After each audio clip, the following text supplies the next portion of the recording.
दिल्ली में मस्जिद के करीब आज भी बुलडोजर कार्रवाई जारी है। आपको बता दें कि फैज़ इलाही मस्जिद के करीब आज भी बुलडोजर एक्शन हुआ है। एनक्रोचमेंट के नाम पर आज कार्रवाई हुई। पिछली कार्रवाई में पुलिस और मकामी लोगों के बीच में भी झड़प देखने को मिली थी।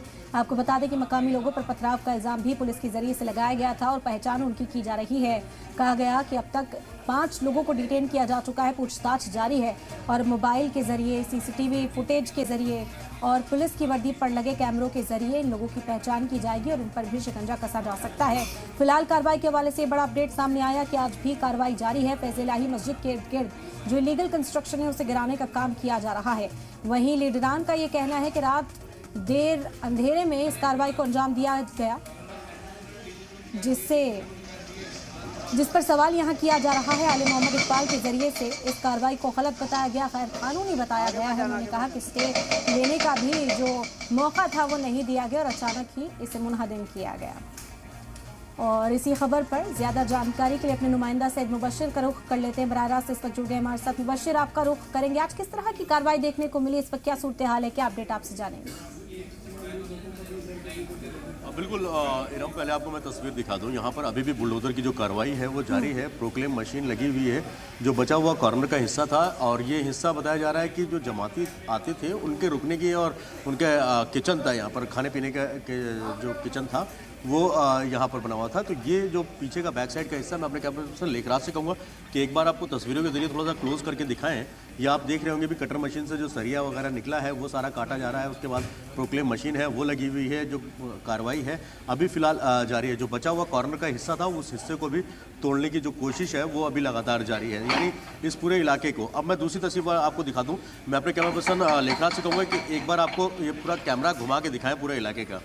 ये पूरा एरिया अब साफ़ कर दिया गया है। कल जिन जगह पर ज़्यादा मलबा पड़ा हुआ था, जब डेमोलेशन किया गया था, मलबा पड़ा था, वो मलबे को भी हटा दिया गया।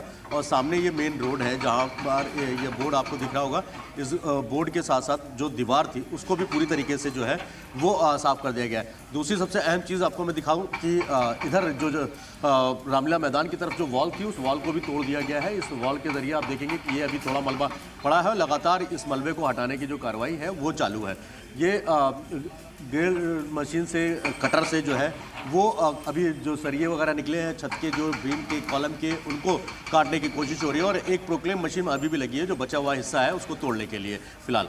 दूसरी सबसे अहम चीज़ है कि अभी ताज़ा अपडेट आपको बता दें कि नई दिल्ली डिस्ट्रिक्ट, माफ़ कीजिएगा, सेंट्रल डिस्ट्रिक्ट की पुलिस की एक टीम जामिया नगर पहुंची है और जामिया नगर में उन लोगों से पूछताछ करने के लिए जिनके कुछ सोशल मीडिया पर वीडियोज़ वायरल हुए हैं, जिनको लेकर पुलिस ने नोटिस भी किया था। कुछ लोगों को आज बुलाया भी गया था पूछताछ के लिए, लेकिन कुछ लोग उनमें से नहीं आए हैं जिनसे इंट्रोगेट करने के लिए जामिया नगर पहुंची है। बड़ी खबर इस वक्त की जामिया नगर पहुंची है। सेंट्रल डिस्ट्रिक्ट पुलिस की एक टीम है वो वहां पहुंची है और उसी के साथ साथ कहीं ना कहीं और भी कई लोगों पर शिकंजा इस वक्त कसता नजर आ रहा है। क्योंकि दिल्ली पुलिस जो बॉडी कैमरा थे पुलिस कर्मियों के पास उस वक्त जिस टाइम ये पथराव हुआ, आंसू गैस के गोले छोड़े गए पुलिस की तरफ से।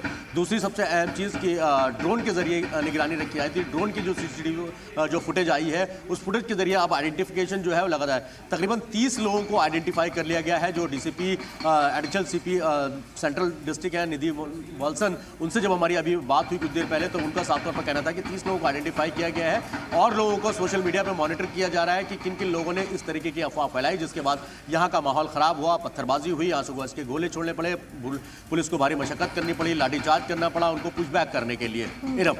बिल्कुल बिल्कुल मुबश्शिर, और इसी वजह से कहा जा रहा है कि अब और सख्ती बरती जा सकती है। यहाँ पर इलाके में लोग कह रहे हैं कि ऐसे व्हाट्सएप ग्रुप्स के जरिए कॉल भी दिया गया था कि लोग यहाँ पर जुटने आए। हालांकि सियासी लीडरान इस पर एतराज़ जाहिर कर रहे हैं। वो कह रहे हैं कि मकामी लोग नहीं थे, बाहर से लोग यहाँ पर जुटे थे जो माहौल को ख़राब करने की कोशिश कर रहे थे। पुलिस पहचान करे, कार्रवाई करे, लेकिन किसी भी बेकसूर बेगुनाह को जो है सताया ना जाए। आज की इस कार्रवाई को लेकर भी क्या ऑब्जेक्शन हो रहे हैं? क्योंकि मुबश्शिर आले मोहम्मद इकबाल हों, अमानतुल्लाह खान हों, तमाम लीडरान का यही साफ तौर पर कहना है, खुसूसी तौर पर जो मुस्लिम कम्युनिटी से आते हैं, कि यहाँ इस कार्रवाई को देर रात को अंजाम दे दिया गया। स्टे के लिए भी हम चाहते थे हायर कोर्ट में अपील करना, उसका भी मौका नहीं दिया गया। तो इसे कहीं ना कहीं सवालिया कार्रवाई बताया जा रहा है।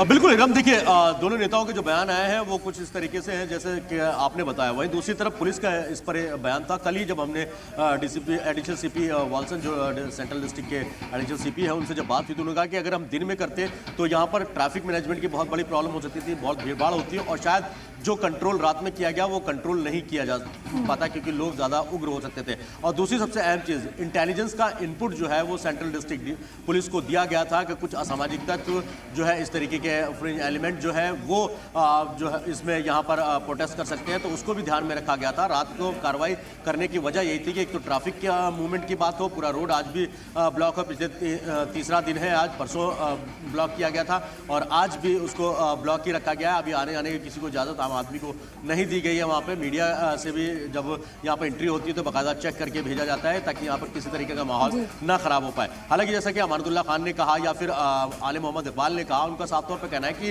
वक्त और मिलना चाहिए था। 22 अप्रैल की अगली डेट थी, तब तक कोई जल्दबाजी नहीं करनी थी एमसीडी को और ये जो पूरी कार्रवाई है वो जल्दबाजी में की गई है, यानी और दूसरा मौका नहीं दिया था। चाहे वो हाईकोर्ट पे दोबारा रेट पटिशन रिव्यू पटिशन डालने की बात हो या फिर सुप्रीम कोर्ट तक जाने की बात हो, तो उन सब चीज़ों के लिए वक्त नहीं दिया गया। 22 अप्रैल की जब अगली तारीख थी तो इतनी जल्दबाजी आखिर किस बात को लेकर थी कि जल्दबाजी में इस डेमोलेशन को रात के 2 बजे के आसपास 1 बजे डेमोलेशन का जो कार्रवाई थी वो शुरू की गई थी। इरम, बिल्कुल दुरुस्त का। आप देखना होगा कि इस मामले का मुस्तकबिल क्या रहता है। क्या एक बार फिर से अदालत का दरवाज़ा खटखटाया जाता है, जिसकी बात तमाम पॉलिटिकल लीडरान कर रहे हैं कि दोबारा तामीर हम करा देंगे।